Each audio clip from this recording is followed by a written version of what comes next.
Right breaking అందుతోంది. తనపై కొందరు సోషల్ మీడియాలో దుష్ప్రచారం చేస్తున్నారని మండిపడుతున్నారు ఎమ్మెల్యే కోమటిరెడ్డి రాజగోపాల్ రెడ్డి.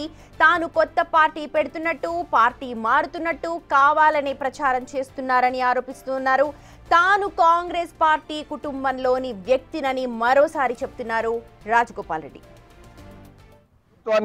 నాకు మంత్రివర్గంలో స్థానం కల్పించనందుకు నేను ఏదో ప్రభుత్వం మీద వ్యతిరేకత, రేవంత్ రెడ్డి గారి మీద వ్యతిరేకంగా ఉన్నా అని భావించి నా మీద ప్రభుత్వానికి, రేవంత్ రెడ్డి ప్రభుత్వానికి, ముఖ్యమంత్రి గారికి వ్యతిరేకంగా నేను మాట్లాడని విషయాలు కూడా సృష్టించి అబద్ధాలని సోషల్ మీడియా ద్వారా ప్రచారం చేస్తున్నారు. వాటన్నిటిని తీవ్రంగా ఖండిస్తున్నా. అందుకని ఈ మీడియా ద్వారా తెలంగాణ ప్రజలందరూ కూడా చెప్తున్నా, ఒక కాంగ్రెస్ పార్టీ కార్యకర్తగా,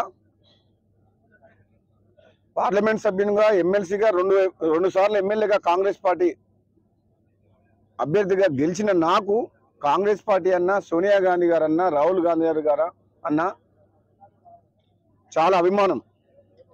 ఆ కుటుంబమే కాంగ్రెస్ పార్టీ నేపథ్యం. అటువంటి వ్యక్తి మీద లేనిపోనిగా నేను పదవికి రాజీనామా చేస్తున్నా అని చెప్పి ఎమ్మెల్యే పదవికి పార్టీ మారుతున్నట్టు, ఇంకో దగ్గరనైతే చూసిన కథనము కొత్త పార్టీ పెడుతున్నట్టు, ఇవన్నీ దయచేసి తెలంగాణ ప్రజలందరూ కూడా, కొందరు గిట్టని వ్యక్తులు మా ప్రతిష్ట దెబ్బతీస్తేందుకు సోషల్ మీడియాలో కానీ బయట కానీ నా గురించి అవాస్తవాలు ట్రోల్ చేస్తారు. కాబట్టి దయచేసి నమ్మొద్దు.